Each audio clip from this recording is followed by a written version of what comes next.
demand for gold jewelry in China doubled in the first half of 2021. Why did it double? Because more affluent 20 and 30 something millennials in China are buying heritage gold jewelry. If you're not familiar with heritage gold jewelry, this is more intricate gold jewelry that requires a lot more craftsmanship.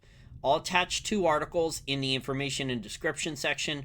One is from Reuters, the other is from the South China Morning Post, going into more details about Chinese heritage jewelry and also pictures showing what different Chinese heritage jewelry looks like if you want to see more pictures of the gold jewelry. A lot of it actually looks like artwork.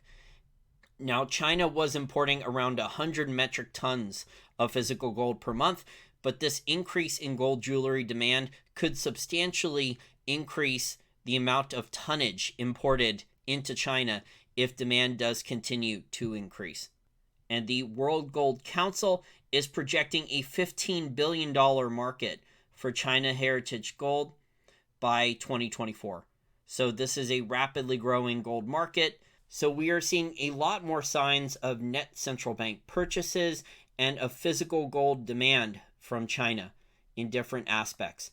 So the physical market is still very strong. Meanwhile, the paper price in US dollars is still managed. However, the gold price in other currencies, in the other major currencies, is doing very, very well.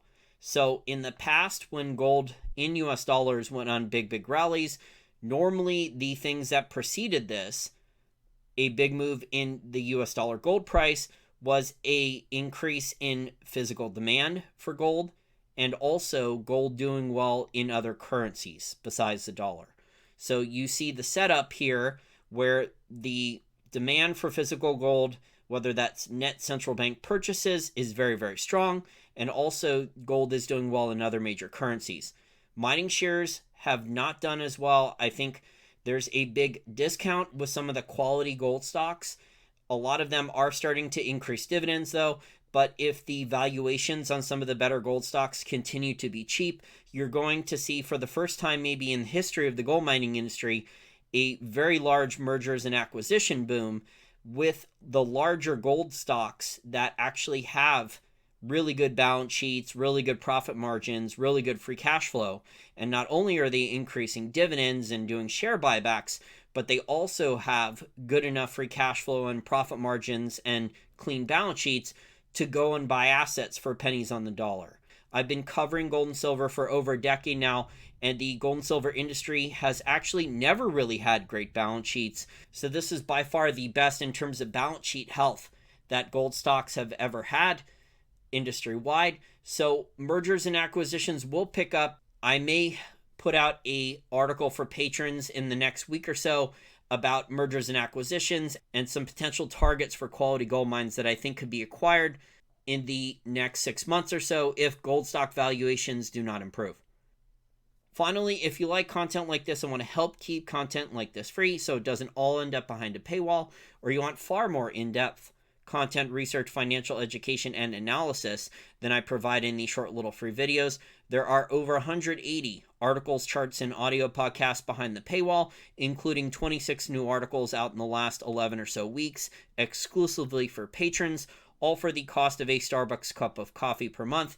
I think it is one of the best deals out there. No one charges, in this space at least, less than me for premium content. If you don't like it, you could always cancel, although I think you're really going to like it, as there are many in-depth articles on global macro companies and sectors, a lot of articles about gold mining, silver mining, precious metal royalty and streaming companies, the better run gold stocks that are increasing their dividends lately.